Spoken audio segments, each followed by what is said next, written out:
Welcome to Purpose Driven Superhumans. My name is Raj. This podcast is about talking to people with a purpose. आज हमारे साथ हैं अनिल जी जो एक बहुत ही एक्टिव पार्टिसिपेंट्स हैं हमारे मुंबई के एक्टिविज्म सर्कल के। तो अनिल जी कैसे हैं आप? Happy morning. मैं बिल्कुल ठीक हूँ। अनिल जी ये बताइए कि आप जिस हिसाब से हम वीगन एक्टिविज्म करते हैं and you are one of the active members in our activism circles, how did you become a vegan? What is your story about being a vegan? Well, actually, I was not aware of the vegan concept. I had not heard of it. I initially went plant-based for health reasons. I had a host of health issues. So I was told to go plant-based, and in a span of 5 months, all my health issues were resolved and I became medicine-free. And subsequently, I met a vegan, Dr. Harsha. He explained to me about veganism, that it is just not pertaining to diet, it's an ethical principle. So from then onwards, I've been getting involved with all this. This is how long ago? Since how long are you vegan? Yeah, this is almost 10 years now. I've been vegan. Wow. So this means that you aren't vegan for a long time and जैसे usually आपको लोग भी देख पाएंगे अभी, uh, किस as में आप वीगन बने थे? बिकॉज यूजुअली ये कहा जाता है कि जितना एज हो जाता है उसके बाद कहते हैं कि वीगन ना वेजिटेरियन बनना ये एज में होना नहीं चाहिए, पॉसिबल नहीं है। तो जब आप एक्चुअली वीगन बने थे 10 साल पहले, तो आपके लिए कितना मुश्किल हुआ था एक्चुअली ये वीगन जर्नी शुरू करना? मेरे लिए ये बिल्कुल मुश्किल नहीं था, काफी आसान था। मैं तो रातों रात वेगन हो गया। सिर्फ यही था कि भाई मुझे ये जानकारी पहले मिली होती तो शायद मैं पहले भी हो जाता। बट दिक्कत तो किसी बात की थी नहीं। मैं वैसे ही शाकाहारी था। मुझे दूध और दूध के पदार्थ छोड़ने थे, जो मैंने रातों रात छोड़ दिए। और उन दिनों में तो इतने ऑल्टरनेट्स भी अवेलेबल नहीं होते थे जैसे आज होते हैं। बट जब पता चला कि भाई इसमें क्रूरता है, तो भाई हम इस भ्रम में रहते थे कि भाई हम शुद्ध शाकाहारी हैं, हम कुछ गलत नहीं कर रहे हैं। बहुत सारे लोग यही सोचते हैं, बट जब पता चला तो हमने सोचा नहीं, बदलाव जरूरी है।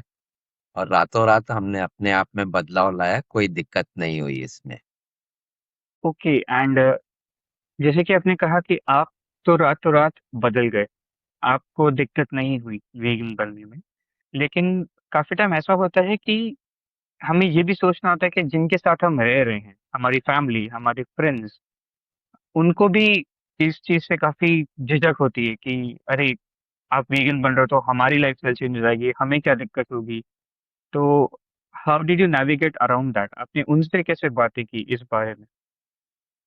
My family was always been supporting from day one, though they are not completely vegan, but they do try to follow as much as possible. But they have always been supportive of me. They respect my choices. कहीं पे हम बाहर भी जाते हैं खाना खाने के लिए, रेस्टोरेंट में, तो पहले से ही बुकिंग करने से पहले ही पूछ उनको बताते हैं भाई हमारे एक मेंबर हैं जो वीगन है, अगर आप उनको केटर कर सकते हैं, आप शेफ से कंफर्म कीजिए तो ही हमारा बुकिंग लीजिए, वरना मत लीजिए, हम कोई और रेस्टोरेंट में चले जाएंगे। तो ऐसी कोई दिक्कत नहीं आई फैमिली से। वो सपोर्टिव ही रही है, शुरू से उनका सपोर्ट रहा है मेरे जर्नी में। जैसे आप अभी बता रहे थे दैट आप ऑलरेडी बुकिंग लेते हैं, मतलब बुकिंग करवा देते हैं एंड उनको रेस्टोरेंट ऑलरेडी कंफर्म करवा देते हैं कि there is a vegan going to come with us, क्या आप उनके लिए भी खाना बना सकते हैं? ऐसा कभी हुआ है कि किसी रेस्टोरेंट ने मना किया हो कि नहीं हम वीगन्स के लिए खाना नहीं बना सकते या वीगन फूड अवेलेबल ना हो?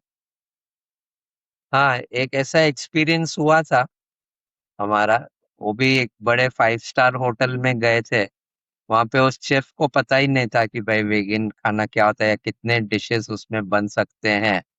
बल्कि छोटे रेस्टोरेंट्स में जाते हैं जो इतने नामचीन नहीं है, वहां पे शेफ खुद आके ऑर्डर लेता था कि भाई मैं कुछ इनके लिए अलग बनाऊं जो मेनू में भी नहीं है। और जब वो फ्रेश बना के लेके आता था परिवार वालों को भी वो अच्छा लगता था। बल्कि पहले वो खा लेते थे और दूसरी बार रिपीट ऑर्डर करते थे, भाई ये मेनू में भी नहीं है और इतना अच्छा बनाया है।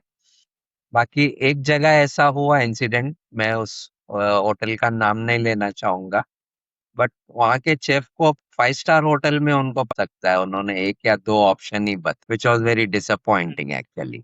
Once they talk to you, were they able to make some vegan food for you? कोई प्लांट बेस्ड फूड बना पाए वो, या दे वर लाइक कि नहीं यही ऑप्शन है, इसको छोड़ के कुछ नहीं बनेगा? नहीं, उनके पास जो ऑप्शन था प्लांट बेस्ड में, उन्होंने बनाई सब्जी और बना के दिया, रोटी सब्जी दिया उन्होंने। बाकी like he was not aware only. आजकल मना इतनी सारी जानकारी है, लोग चेफ इसमें स्पेशलाइज करते हैं and they try to accommodate you, they try to make their best, they want to show their talent कि भाई आप एक बार सेटिस्फाइड हो जाएंगे तो आप अच्छे रिव्यूज देंगे रेस्टोरेंट के बारे में, आप और लोगों को भी वेगन कम्युनिटी में बताएंगे इस रेस्टोरेंट में मेरे को इतने अच्छे ऑप्शंस मिले। हमारी फैमिली भी काफी खुश हो गई जिस हिसाब से उन्होंने बना के दिया दूसरे रेस्टोरेंट में, कि भाई दोबारा जाने का फिर मन करता है ऐसे रेस्टोरेंट में। ओके।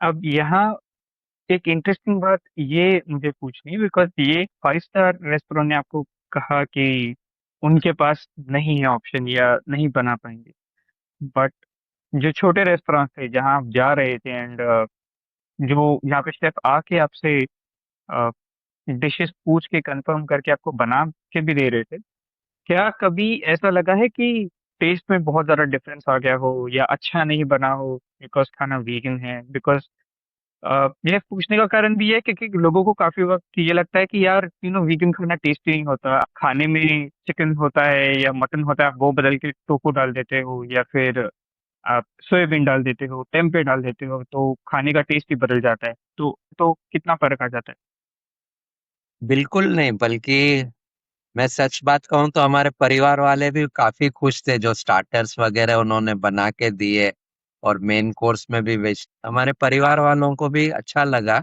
वो भी पूरे वेजिटेरियन ही है, एक्सटेंडेड फैमिली भी वेजिटेरियन है।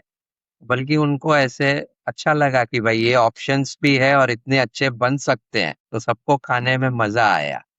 बल्कि कई बार रिपीट भी करते थे, कई जगहों पे स्टार्टर्स रिपीट किए जाते थे, इतने अच्छे लगते थे। तो ऐसी कोई बात नहीं है कि भाई टेस्ट में फर्क हो, या मैं तो कहूँ कि भाई ये उल्टा ऑप्शंस अच्छे खास अपने लिए बनाए जाते हैं, फ्रेश बनाए जाते हैं, और उन वो अपना टैलेंट बताते हैं चेफ कि भाई हम ये भी बना सकते हैं, विच वी हाईली अप्रिशिएटेड, और हम रिव्यू भी अच्छा देते हैं उनका फिर। है? एक और चीज जो वीगनिज्म को अलग बनाती है is the ethical aspect of it, क्योंकि and the compassion part of it, because you actively go ahead and talk to people about going vegan for animals.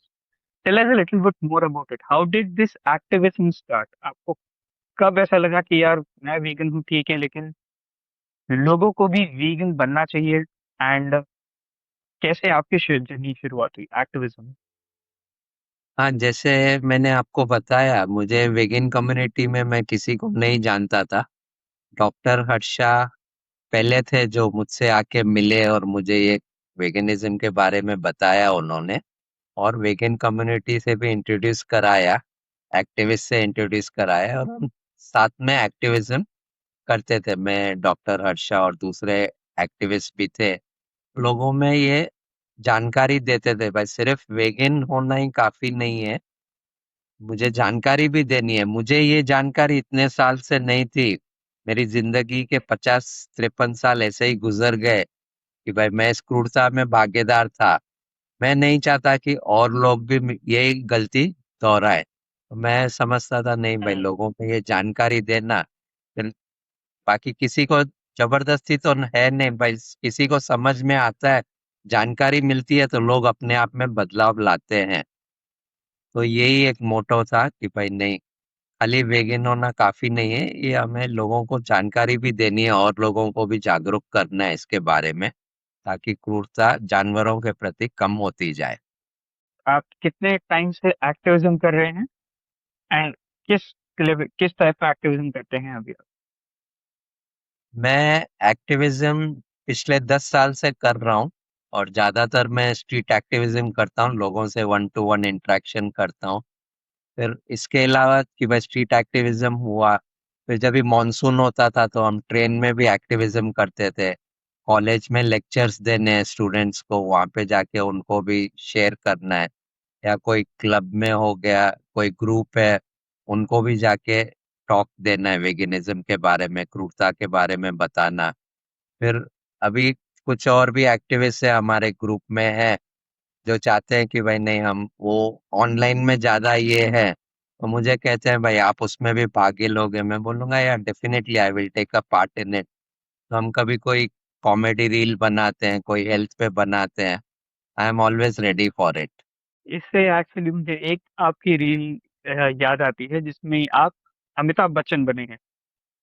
And वो रील जो है वो बहुत ज्यादा वायरल हो गई थी।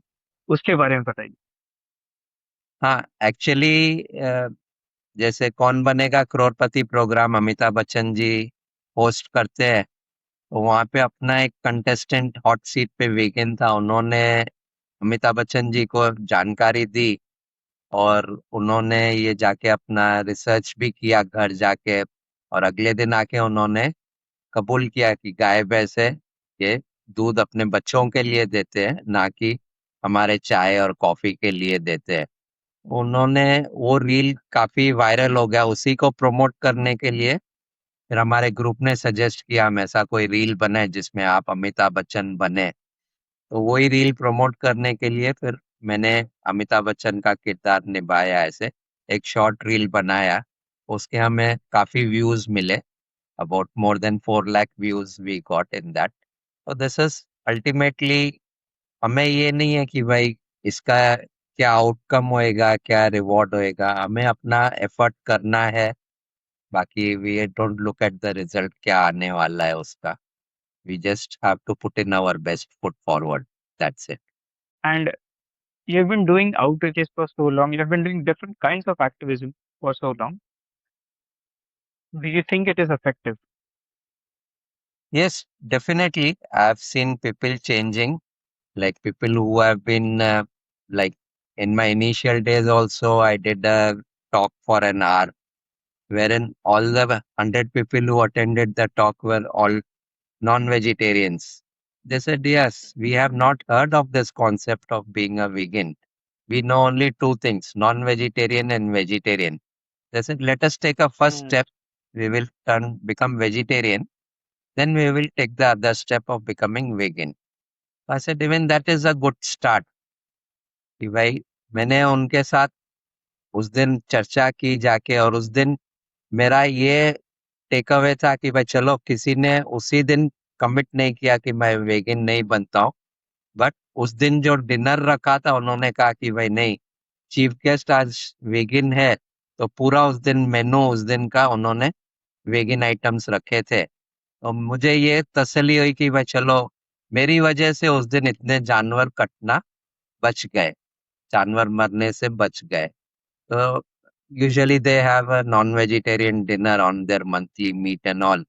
So that evening, Mhm. particularly for dinner, it was the entire vegan this thing. They had told the caterer that the chief guest is vegan, so we'll have everything as vegan. Even the pav bhaji did not have butter.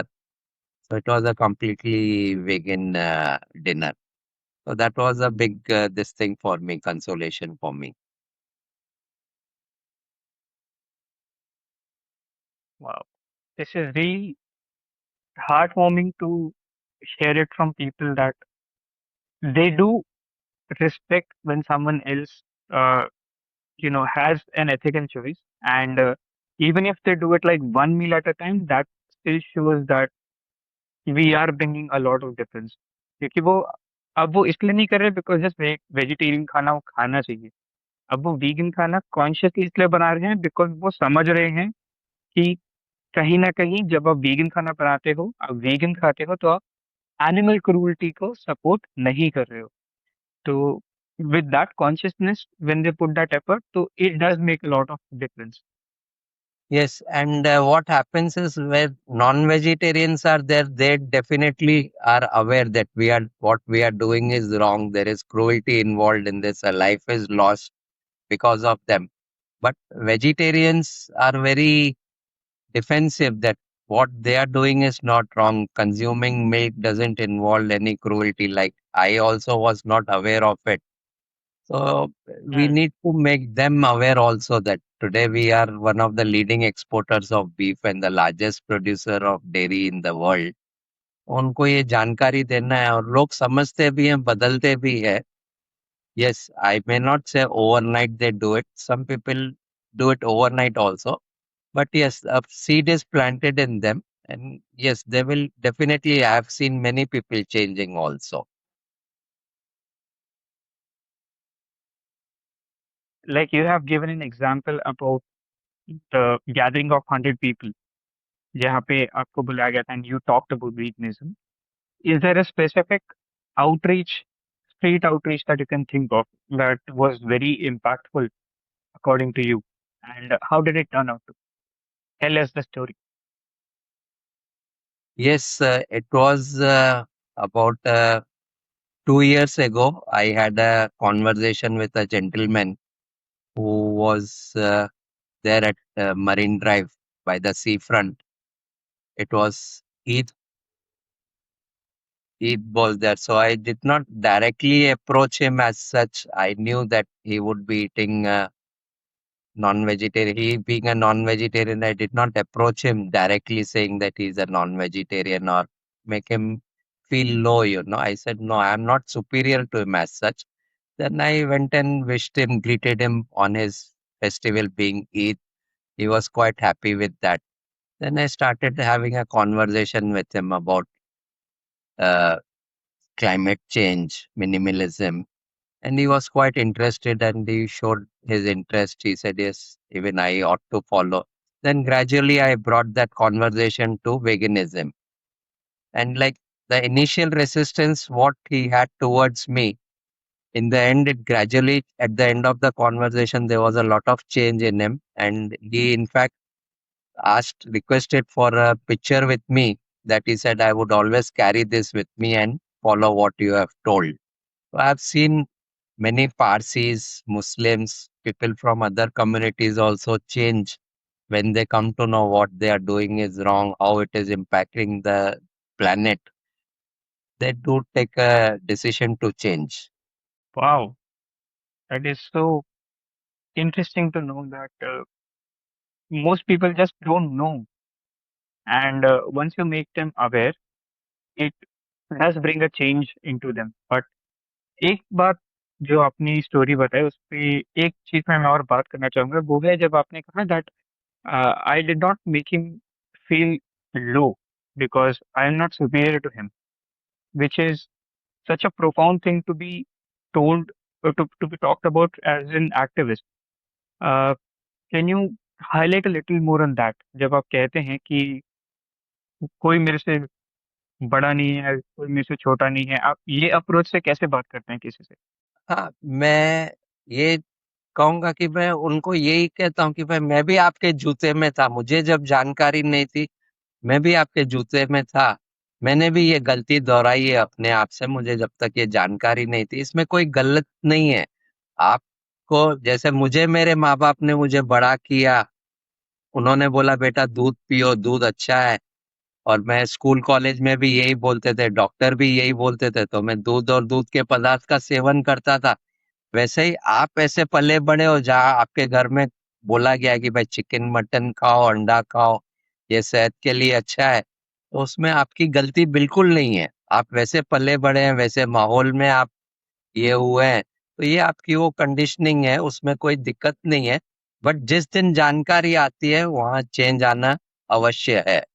वो अभी आप पे निर्भर करता है। मैं अभी आपको जानकारी मिल गई है, आप henceforth इग्नोरेंट नहीं रह सकते हैं।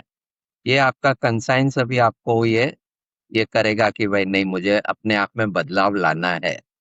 तो ये नहीं है कि भाई वो नॉनवेज खाते हैं या कोई वेजिटेरियन है, वेगन नहीं है। तो मैंने भी ये सब ज़िंदगी भर तो गलती की है ना, तो मैं उनके जूते में था मैं भी। तो मुझे उन्हें गिल्टी नहीं फ़ील कराना है, मुझे उनके साथ कनेक्ट करना है, उनको ये करना है ठीक है भाई, ये था that has come up all this life you have been following it, but now since you have been made aware, there should be a change in you. That is what I expect from them. Absolutely amazing, the approach, because this is also something that we talk about in Ubuntu verse as well, that we don't believe people are evil or people are bad. They are just conditioned in a way that, and that conditioning, breaking that conditioning is essential. अगर आपको conditioning break कर दो, then people just prosper.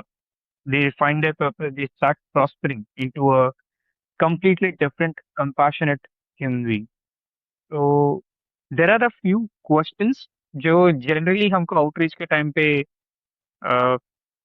जो pre vegans होते हैं, we don't use the word non vegans, हम we use the word pre vegans. तो जो हमको प्री वीगन से आते हैं, ठीक है, I just ask a couple of them to you and let us know how do you answer to that. तो सबसे पहला एंड सबसे कॉमन जो आर्ग्यूमेंट होता है वो होता है कि यार ये तो हमारा पर्सनल चॉइस है, तो हाँ, हम आप नहीं खाते आपकी चॉइस है, मैं खाता हूँ मेरी चॉइस है, तो इसको आप कैसे बात करते हैं उनसे? हाँ, बिल्कुल सही है। पर्सनल चॉइस है, हर किसी को अपनी पर्सनल चॉइस होनी चाहिए। बट पर्सनल चॉइस ऐसे है कि भाई आप एक तरह के कपड़े पहनते हैं, मैं एक तरह के पहनता हूँ, वो मेरी चॉइस है। बट यहाँ पे आप जो कर रहे हो, खा रहे हो, उसमें एक विक्टिम इन्वॉल्व है, किसी की जान जा रही है उसमें। तो आप इसको पर्सनल चॉइस नहीं कह सकते, उसमें कोई और इन्वॉल्व है। ये नहीं कि भाई आप ये कपड़े पहन रहे हो, इसकी डिजाइन ऐसी है, या ये ग्लासेस आपने पहने, इसका फ्रेम ऐसा है, उसमें ठीक है, पर्सनल चॉइस है। This cannot be a personal choice because a victim is involved in that. Another life is involved in that. You cannot take it as a personal choice करके आप इसको नहीं मान सकते हो। लेकिन ये भी तो कहते हैं कि दूध कैसे क्रूर है, दूध में तो कोई नहीं मर रहा, डेयरी में तो कोई नहीं मरता, तो डेयरी तो हम कंज्यूम कर सकते हैं, हम अहिंसा मिल्क ले लेंगे, ये बहुत आता है, ये हम अहिंसा मिल्क ले लेंगे जहाँ पे दूध बच्चे को पीने भी मिल रहा है, तो क्या प्रॉब्लम? हाँ, बेसिकली दूध में कि भाई ठीक है, क्रूरता आप कहते हो कि भाई नहीं है, बट हमारा मानना है उसमें भी क्रूरता है, दूध में भी बहुत सारी क्रूरता है। कोई भी माँ अगर दूध देती है वो अपने बच्चे के लिए और सिर्फ अपने बच्चे के लिए ही देती है। दूसरी बात ये है कि भाई कोई भी आप प्रजाति देखेंगे, स्पीसीज देखेंगे, दूसरे जानवर का दूध नहीं पीता है सिवाय इंसान के। We are the only species अपने माँ का दूध पीने के बाद दूसरे जानवर का दूध पीते हैं।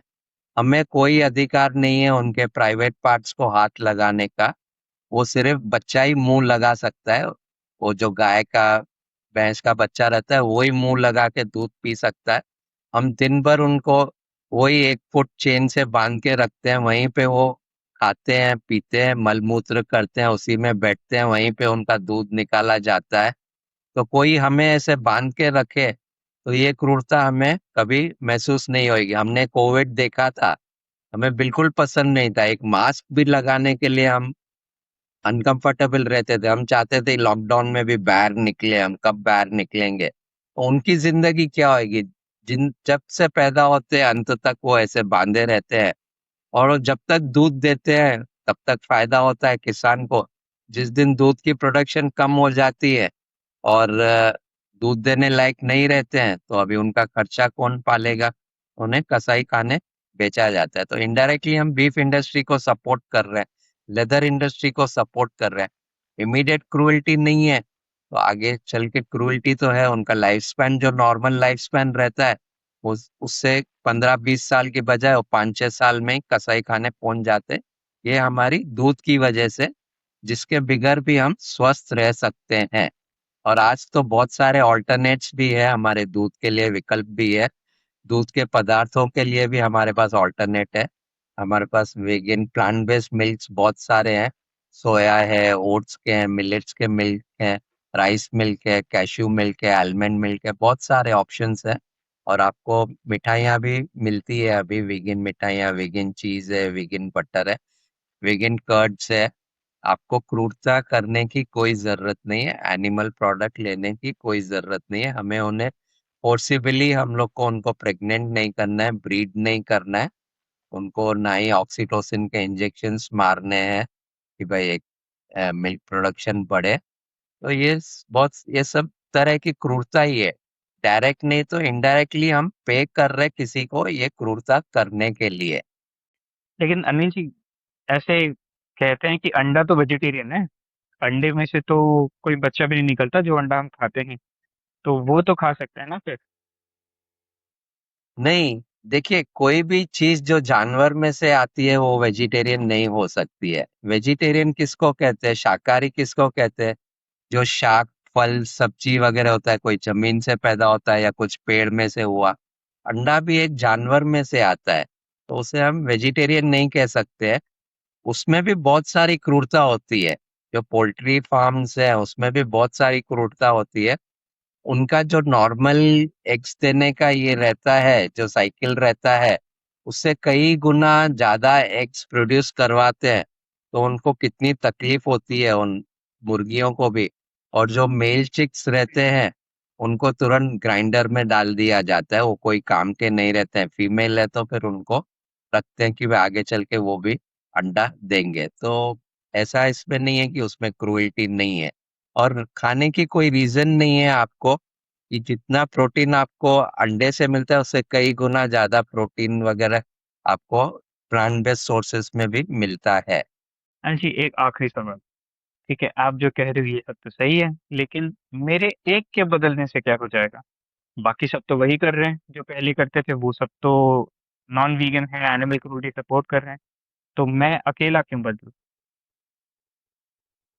हाँ, ये मैं अकेला क्यों करूं, ये मेरा आज कंसाइंस ये है कि भाई मैं इसमें क्रूरता में भाग नहीं लेना चाहता हूँ।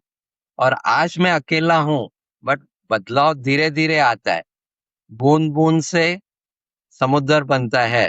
तो आज मैं बदलूंगा, मैं किसी और के साथ ये जानकारी दूंगा, उनमें बदलाव आएगा, वो किसी और को बताएंगे, जानकारी देंगे, उनमें बदलाव आएगा। ऐसे ही लोग धीरे धीरे बदलेंगे। मैं नहीं कहूंगा कि भाई रातों रात बदलाव आने वाला है दुनिया में, but change will come, definitely it will come, it will take time, it will definitely it will come.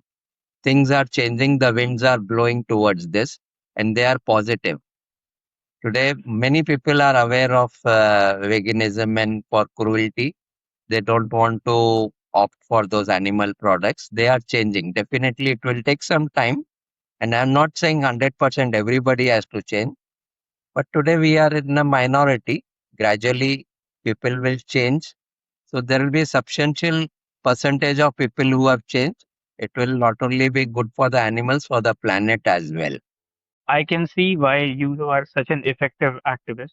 The way you explain things with the calm demeanor जिसे आप बात करते हैं, अप्रोच करते हैं, people will be inclined to, listen to you, to talk to you. So thank you so much for busting these common myth जो लोगों के दिमाग में जनरली आते हैं और हमको एक्टिविज्म के टाइम पे काफी टाइम सुनने भी मिलते हैं। एक इम्पॉर्टेंट एस्पेक्ट वीगनिज्म के बारे में बात करते हुए यहाँ पे भी आता है अबाउट हेल्थ, कि वीगनिज्म तो देखिए हेल्दी नहीं होता। और अगर आपको हेल्दी वीगनिज्म करना है तो आप फॉलो करना है तो फिर आपको बहुत पैसे खर्चने पड़ेंगे, बहुत सारे मेडिसिन पिल्स मल्टीविटामिन वगैरह लेना पड़ेगा। तो इसके बारे में आपका क्या कहना है? Nahin. See, I would say that many people, there are very few people who have explored veganism. The majority have not explored it, and yet they have formed an opinion about veganism. Until they have not done it. On the contrary, all the athletes, top athletes of the world, the wrestlers, boxers, they all are plant based, they are all vegan. So they are doing very well, they are performing very well. But and as far as supplements are concerned, you don't have to take expensive supplements and all. Mostly we people who are even non-vegetarian or who are vegetarians also, they also lack in B12, which most of us also lack. It's not only vegans. And D3. These are common and there are not very expensive supplements. If one has to take, they are not very expensive at all. Whereas if you see in hospitals, wherever you go in hospitals today, there are so many people admitted in hospitals. You will not find vegans over there admitted for lack of deficiency of protein or for B12 and all. This B12, D3, even the non pre-vegans also have this deficiency, and this is not specific to vegans only. It is as applicable to them as well. And on the contrary, I find people who are vegan and who eat healthy, they don't fall sick much. They don't spend much on medicines, unlike the other people who pre-vegans are there. They have to often visit the doctors and all. If you take my case, I haven't been to a doctor for the past 10 years, except for some injury or something, but otherwise, no. I'm totally medicine free. So this is on the contrary helpful. You're saving on your medicines, on your blood tests, on your doctor visits. All this amount you can spend on yourself on healthy eating. You can spend it on yourself as well. It is really an insightful thought because you rightly said कि पैसे तो हम वैसे भी देते ही हैं, या तो हम हेल्दी खाने के लिए दें या फिर हम अनहेल्दी खाना खाएं और वो जो पैसे बचा रहे हैं छोटे मोटे वो आप जाके डॉक्टर का बिल भर दो। पैसे तो आपके वैसे भी जाने ही हैं, तो उससे अच्छा हेल्दी खाओ और keep yourself healthy safe and उसमें पैसे खर्च करो अच्छा खाने में। तो बात तो आपकी एकदम सही है यहाँ पे। अब यहाँ पे एक चीज और आपने बहुत इंपॉर्टेंट बात ये भी उठाई कि प्रोटीन, डेफिशिएंसी ऑफ प्रोटीन। तो इतना टाइम हमने अभी आप 10 साल से वीगन है, आपको कभी कोई ऐसा मिला है जो प्रोटीन डेफिशिएंट हो, जो प्रोटीन नहीं होने के कारण हॉस्पिटल में एडमिट हुआ हो? नहीं, मेरे लाइफ में तो कोई ऐसा इंसिडेंट कोई मेरे से नहीं हुआ है। In fact if you ask me my parameters, if you ask me, I keep getting my self tested on end of to check everything is going well. So a couple of times I've got my check. The last test when I got my check done, so at that time, about 2 years ago, my age was 62 and my biological age came as 37. So I'm going in a reverse direction of 25 years. So I'm not putting the wrong fuel in my body. All my organs are performing efficiently. What is biological age and how come it was 37? Yes, because see, now normally what happens in a vehicle also, normally the tires and other parts of the vehicle get damaged as you use the vehicle. So similarly, our organs also deteriorate as we age. But how we maintain them, that is more important. The more we don't take care of them, we eat unhealthily, we lead a life without any exercise and all that. So they get damaged very fast. So a person of a 62-year age, their biological age would normally come to 75 or 80. But in my case, it was the other way around. So my organs are quite in a good shape, because I don't put, now if you put adulterated fuel in the vehicle, definitely it will get spoiled. You have to take it to the garage. Same way, if we eat unhealthy or put the wrong things in our body, we have often to visit the doctor. We have to visit the hospitals. So now, since we are putting the right fuel in our body, so we are staying away from the doctors and the medicines. And see, for people who are vegan but who do not do active outreaches, what is your message for them? Well, it is everybody has to do their bit in any form. There are many who are tech savvy also. They can make reels, they can post on social media, like they can comment on posts which are being posted by vegans, the reels being posted by vegans. Everybody has to do their bit in some way or the other. It's not necessary everybody is comfortable talking to people and discussing with them, explaining to them. Okay, if you're not comfortable that way, you play a role in whatever you are good at.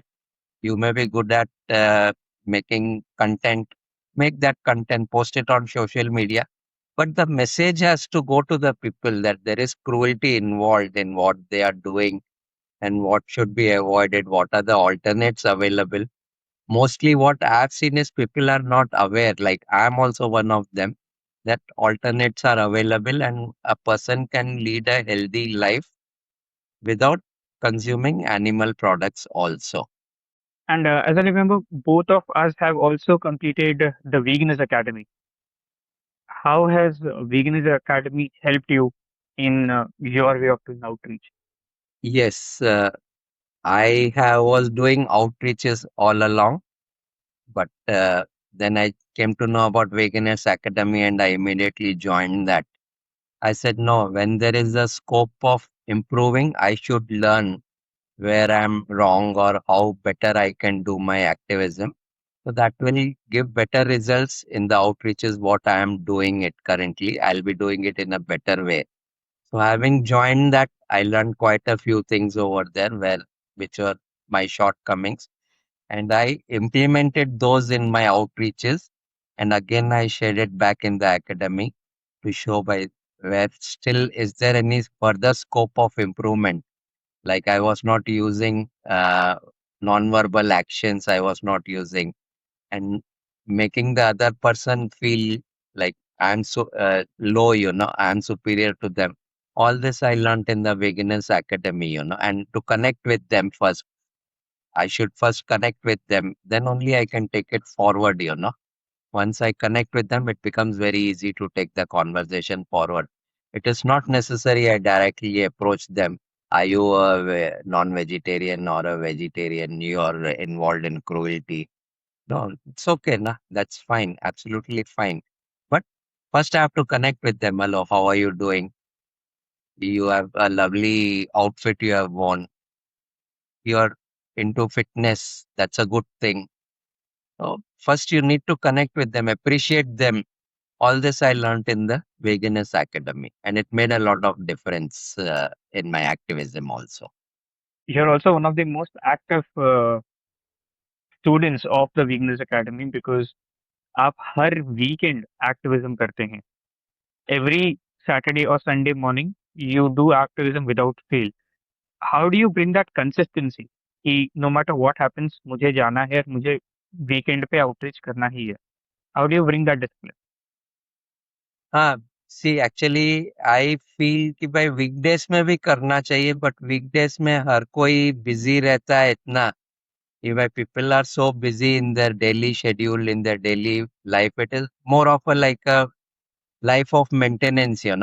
But weekend में क्या है, अभी activist भी free होते हैं, सबको अपने commitments होती है, पब्लिक भी फ्री होती है. They have time to come talk to us, hear us out. On a weekday everybody is in a hurry. तो वो अपॉर्चुनिटी मिस नहीं करना है, नहीं जाना ही है. ये अपना कर्तव्य है. मैं चाहूंगा कि मैं तो ये रोज करूं एक्टिविज्म, लोगों में ये मैसेज फैलाऊं. As much as possible I would like to do it not only on weekend, on a daily basis also, provided I have that support from other activists also. If they are able to join me, I don't mind sparing time because we have 24 hours a day. We are doing it for ourselves. Why not spare some time for the poor animals? We have to be their voice. They cannot communicate with us. At least we can do something for them. Sparing an hour daily is a very minimum thing we'll be doing for them. एक आखिरी सवाल आपसे ये है मेरा अनिल जी कि what is your message to the society? If this was your message to the society, your last message to the society, what would that be?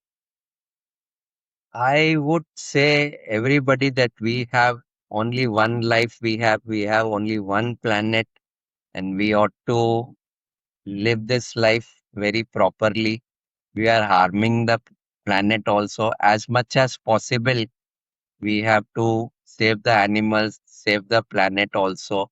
And this, I keep doing this apart from doing my regular business. I'm not retired. I look after my family also, whatever their commitments are there. I do it during the week. During the weekend, even my family doesn't object that I go spread awareness. They say, you go ahead with it. We are okay with that. So even if I have to do a outing with them, I have to go out for a dinner or family functions are there. I do participate in them, but at the same time, I cannot ignore this activity also. So I balance both family, work, and my activism also. I balance it and I keep doing it. And it doesn't become a routine for me that it's the same people I'm going to go and talk and all. There is not going to be a change. You never know what can come up, you know. You have to put your best foot forward. People, you meet so many different types of people, you know. So you talk to them, and definitely there will be a change. Like during COVID, I could not go out of the house and my business, and for everyone else also, it was at a standstill. But even during those time, online, I connected with people who had diabetes. So across the border also, I've changed people who have become completely vegan and they are following it still now. Or maybe they are doing it better than me also. So if a college professor turns vegan, his entire family turns vegan, which my family hasn't turned, and he spreads the message to his students also.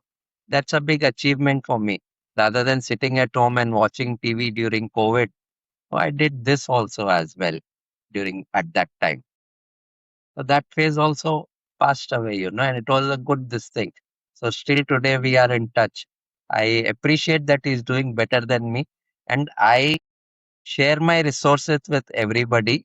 It is not that I want to retain with them, retain with me only. I tell other activists, new activists also join Veganers Academy. This has helped me. You all also join this. So quite a few of them have also joined Veganers Academy on my this thing reference, you know, recommendation. सीखने का कोई as नहीं होती है. There's no age for learning. Till the last day, till my last breath, I'll keep learning. I'll keep working for the animals. I'm vegan for my life, and I will continue doing activism till the end of my last breath. Absolutely. Thank you so much once again, and I hope to see you again on the street outreach. Thank you, Raj. Thank you so much.